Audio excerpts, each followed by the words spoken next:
मैंने इनको कहा, मैंने पिछले साल इंडोर्स नहीं की थी PHDP, and I am not in a position to endorse the PHDP unless आप हमारी रिजर्वेशंस दूर करें। प्राइम मिनिस्टर साहब उस मीटिंग से बगैर अप्रूव किए हुए पीएचडीपी उठ के चले गए। जब मैंने पूछा कि क्या हुआ, तो मुझे कहा कि वो अप्रूव हो गई। मैंने कहा किसने अप्रूव की है?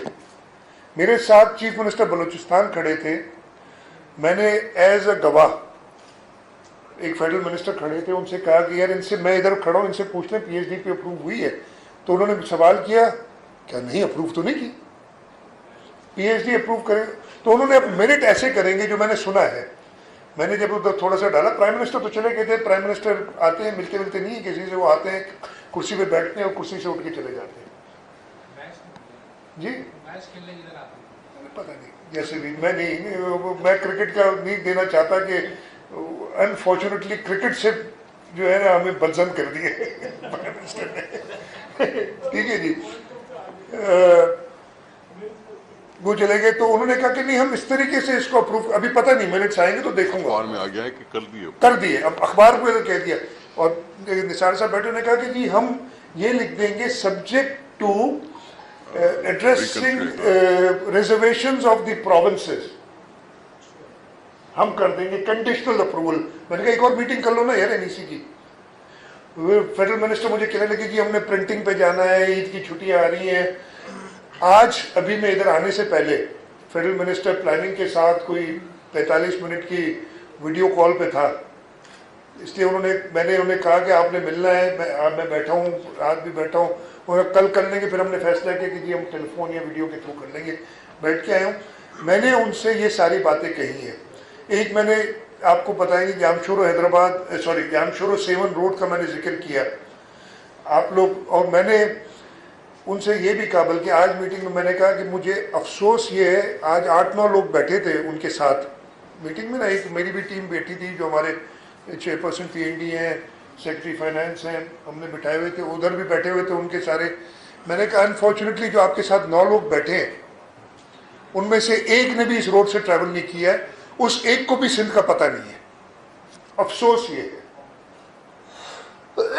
मुझसे फेडरल मिनिस्टर साहब ने, जैसे मैं जिक्र जरूर करूंगा, आज वादा किया है कि कुछ चीजें एड्रेस करेंगे, ये मेरी सारी की है।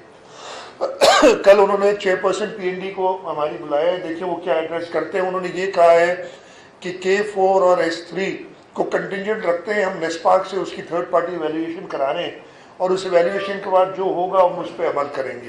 तो मैं उनकी बात भी जो अच्छी है बताना चाहता हूँ, कोई किसी को वो नहीं करूँगा। मैंने एक रास्ते के लिए, उन्होंने जामशोरो से सेवन रोड के लिए कहा है कि हम अगले साल 14 अरब रुपए का प्रोजेक्ट है, इस अभी तक 150 मिलियन खर्च हुआ है, 15 करोड़।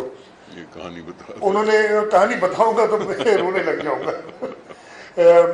उसके लिए उन्होंने मुझे कहा है 9.5 अरब रुपए रखेंगे, 7 अरब सिंध गवर्नमेंट की कंट्रीब्यूशन जो उनको मिल चुकी है, 2.5 अरब और अल्लाह करे रखे, ये उन्होंने मुझसे कहा है आज, इसलिए मैं आप सबको बता रहा हूँ। जैसे निसार साहब ने कहा, उसकी कहानी ये है कि उस रोड के बारे में मैंने प्राइम मिनिस्टर साहब को 7 सितंबर को खत लिखा था, 7 सितंबर 2018, और मैंने कहा था कि जी 14 अरब का रोड है, 50% गवर्नमेंट ऑफ सिंध की कंट्रीब्यूशन है, जो हम दे चुके हैं 2017 में, अप्रैल 2017 में, और इसकी कंस्ट्रक्शन शुरू नहीं, आप मेहरबानी करके शुरू कराएं। उस लेटर के बाद, उसके कुछ दिनों बाद, हफ्ता 10 दिन, मुझे एग्जैक्टली दिन याद नहीं है, मुझे उस जमाने में फेडरल मिनिस्टर होते थे, स्टेट मिनिस्टर कम्युनिकेशन के मुराद सईद साहब, उन्होंने फ़ोन किया कि जी मैं आना चाहता हूँ, मुझे प्राइम मिनिस्टर ने कहा है। मैं बड़ा खुश हुआ, इतना प्रॉम्प्ट एक्शन था, और मिलना चाहता हूँ। वो कराची है, उन्होंने मुझसे मिलने से इनकार कर दिया कि मैं चीफ मिनिस्टर हाउस नहीं आऊँगा।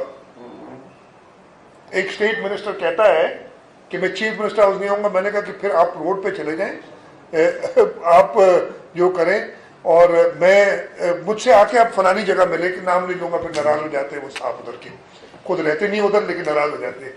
तो मैं उधर आ जाए, मैंने कहा उधर मैं नहीं आऊँगा, आप चीफ मिनिस्टर हाउस आए, और नहीं आए वो, ये उनकी कमिटमेंट। और मैंने प्राइम मिनिस्टर को बताया ये मीटिंग के दौरान कि वो स्टेट मिनिस्टर साहब ने आना मुनासिब नहीं समझा वहाँ, आपके लेटर पे मैं बड़ा खुश हुआ कि कुछ एक्शन हुआ। पूरा साल गुजर गया है, 15 करोड़ रुपए खर्च हुए उस स्कीम पे, जो 14 अरब की स्कीम है। और उस स्कीम की हालत ये कि उसमें मैंने लिखा है, मैंने नंबर ऑफ डेथ्स बताई हैं, और मैंने ये भी कहा है कि देखिए किसी पे तो ये इल्जाम जाएगा। मैंने नेशनल हाईवे पुलिस से बात करके वो अंडर कंस्ट्रक्शन रोड को एनएचए के हवाले किया ताकि ट्रैफिक संभाले, एक्सीडेंट्स कम हो, लेकिन इन पे चांद पे जू नहीं रेंग रही कि ये कंप्लीट करे।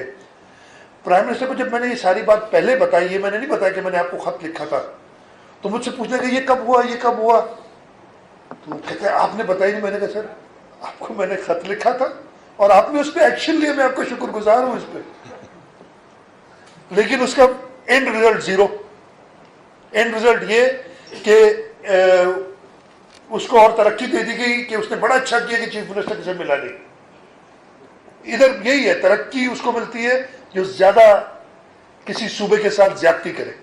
सर वो तो हैदराबाद यूनिवर्सिटी और 162 अरब 162 रुपए भी नहीं है मैंने जो कहा था, देखिए 162 अरब रुपए जो कह के गए थे। चले अब फॉर अ मिनट ये सोच लें कि ये 4 साल में होंगे, मतलब 1 साल में तो नहीं होंगे, 4 साल में होंगे।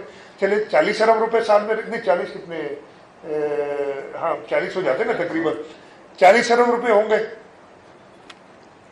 हैदराबाद यूनिवर्सिटी की स्कीम पहले से, उसको इंस्टीट्यूट के नाम से पुरानी स्कीम चल रही है जो निकाल दी गई थी, उसको वापस डाला है।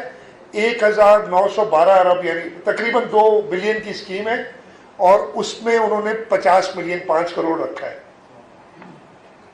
भाई ये जो लॉलीपॉप्स दे रहे हैं ना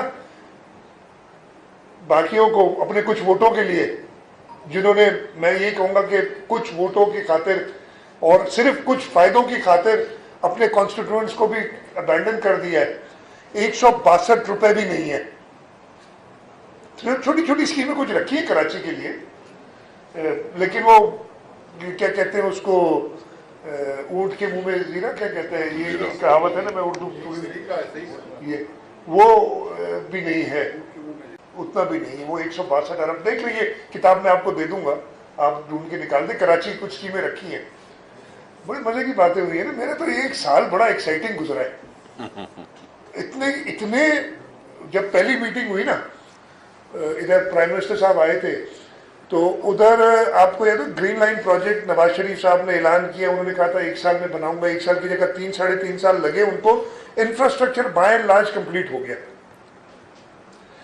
उस वक्त तक तकरीबन 70, 75 या 80% कंप्लीट था इंफ्रास्ट्रक्चर। हमें वो कह रहे थे कि जी इसको हम 1 साल पहले कंप्लीट कर देंगे, आप बसें लाए। हम बसें इसलिए नहीं लाए कि अभी तक कंप्लीट नहीं है, बसें ला के हम उनको पेमेंट शुरू कर देते। वो पीटीआई के दोस्तों ने एक्सपीरियंस हो के ऐसे नहीं आता, उन्होंने कहा ये तो है रोड तैयार है, बस हमने बसें चलानी है। सर ये हम खुद करेंगे। अच्छा, मैंने कहा यार खुद करते हैं तो इसलिए बसों में भी पैसे लगते हैं भाई, हम पैसों पे शॉर्ट थे। मैंने इमीडिएटली उस मीटिंग के अंदर आई सेड सर प्लीज इनको करने दे, इनको करने दे। 16 सितंबर की बात है, इसलिए कि उनका ख्याल था कि महीने के अंदर ये चला देंगे और क्रेडिट हम ले जाएंगे, जी पीटीआई बसें चला दी। अब ये साल गुजर गया, अगला साल पूरा भी गुजरेगा आगे, इसलिए कि कमिटमेंट फेडरल गवर्नमेंट की नहीं है।